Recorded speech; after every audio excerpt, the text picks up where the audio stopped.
Welcome to Tech Brothers with Amit. Today we are going to answer this question. There is no union transformation in SSIS. How do you perform union operation using built-in transformations in SSIS? So let's go to SSDT or bits, whatever you have according to version installed on your system.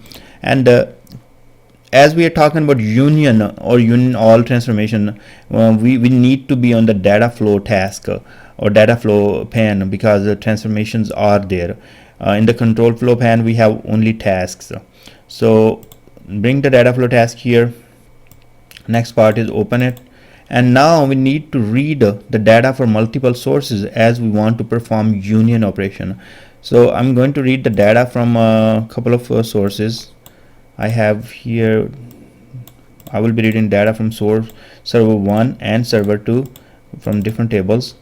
I'm going in server 1. I have a table called customer, and then these are the column: first name, last name, address, and all. So it has 5 records. Now I'm going to read the data from the second source, and here I will be reading the data from server 2, and I will be reading the data from customer. Yes, it also has 5 records. The next part, we do not see any union transformation here. What we can do, we can use the union transformation first and then union all transformation first and then remove the duplicate records by multiple methods. We can use the sort transformation to do that, or we can use the aggregate transformation to do that. Well, by using that we will get the results of what we get with the union in SQL. So here connect these two sources or inputs to the union all. Open it as the column names are matching, and here see the join key and the join key, this is not matching, so I have to go and manually map that. So if you have different column names or input 1 or input 2, you have to come here and join them, and otherwise if they are matching exactly with the same name, you can ignore that, they will be automatically mapped.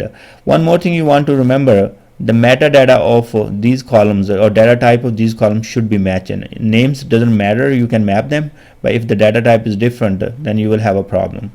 Hit OK.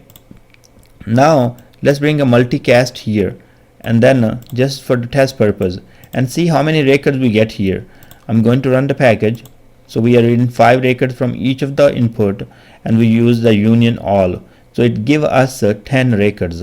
As you guys know, union all will give you all the records from the inputs. So it did that. Now our goal is remove the duplicates so we can get only the distinct records. How we can do it? We can remove the union all from here, multicast, and we can use a sort transformation here. The sort transformation is asynchronous transformation. If you have a lot of records, millions of records, and you are low on memory, your server is low on memory, what you want to do, you do not want to use the sort transformation and put all those records in the memory and have issues with your server. And what you want to do in those cases, you might want to load the records from the source into the staging table and then write a SQL statement to get the distinct records or only unique records. Hit sort transformation, it will open a sort transformation editor. Now here, if you see that, select all those columns and then say remove rows with duplicate sort values. Click that one and hit OK. Now bring the multicast one more time here, connect the sort to it, and now what we can see, we were getting 10 records between union all and sort, and what we get between sort and multicast. It should remove the duplicate records and give us only the distinct records. Run the package. Now what happened? It read 5 records from here, 5 records from here, give us 10 record the output of union all. Then we provided 10 records to the sort transformation. It removed the 4 duplicate records and give us the distinct copies of them, so left with 6 records. That's one way to do it. Now take the same approach and let's go to the next data flow. Copy this one. We can make the copy and paste it over and make some changes to this one. Now instead of using sort transformation, we will be using aggregate transformation. Here, come here, remove the sort, and the multicast was for test purpose, we can remove that one as well. Now bring the aggregate. If you guys remember, in T-SQL, what you do, you always group by with the first name, last name, column, this and that, and then what you get the aggregate or the unique records. And here that's exactly we are going to do. We are going to use all of the records. We are going to group by with every record, so we get only unique records. It's going to group, so group by with all those columns, and that's it. And one or more column do not have aggregate operation assigned, so let me see what it is. If you see here, it was the join key and join here, group by. Now hit OK. The next part is bring the multicast here just to show the results, so we can see the results. We can put the data viewer if you want to see the results, and it should do the same thing.